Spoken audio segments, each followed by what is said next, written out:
Fascist Sheikh হাসিনার কোনো অনুতাপ নেই, তাই তিনি এখনও বিদেশে বসে দেশে অস্থিতিশীলতা সৃষ্টির চেষ্টা চালাচ্ছেন। এমন মন্তব্য করেছেন স্থানীয় সরকার মন্ত্রী মির্জা ফখরুল ইসলাম আলমগীর।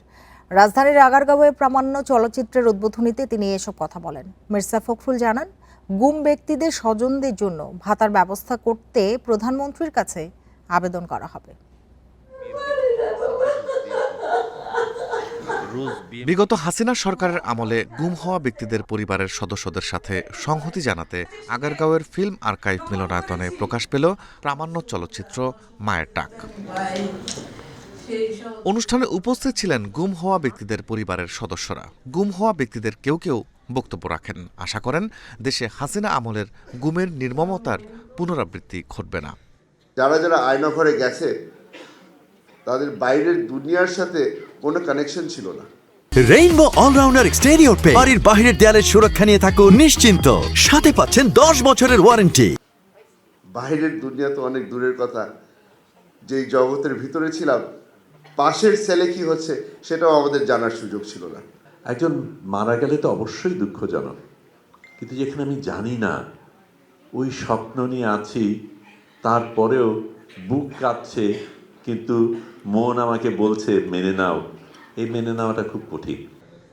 গুমের ইতিহাস আগামী প্রজন্মের সামনে তুলে ধরার লক্ষ্যে নির্মিত মায়ের ডাক প্রামাণ্য চিত্রের উদ্বোধন করেন স্থানীয় সরকার মন্ত্রী ও বিএনপির মহাসচিব মির্জা ফখরুল ইসলাম আলমগীর। আমাদের মিডিয়া থেকে শুরু করে আজকে প্রধান অতিথির বক্তব্যে মন্ত্রী বলেন, গুম ও খুনের মতো জঘন্য অপরাধের পরেও শেখ হাসিনা বিদেশে বসে ষড়যন্ত্রে লিপ্ত রয়েছে। সবচেয়ে খারাপ লাগে কোথায় জানেন?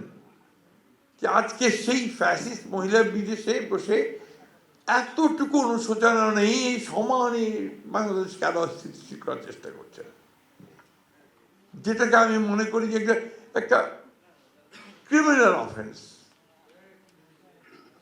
যেটা মানবতার বিরুদ্ধে একটা অফেন্স। তিনি আরও বলেন, গুম হওয়া ব্যক্তিদের পরিবারের জীবনমান উন্নয়নে সরকারি ভাতার ব্যবস্থা করার সুপারিশ করা হবে।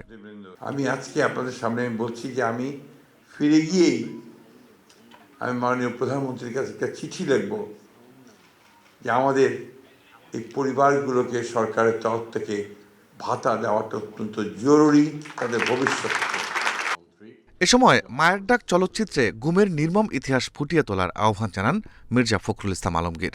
যেটা চাইবো যেন সঠিক জিনিসটা আসে। রিফাত শিশির, ইন্ডিপেন্ডেন্ট নিউজ, ঢাকা।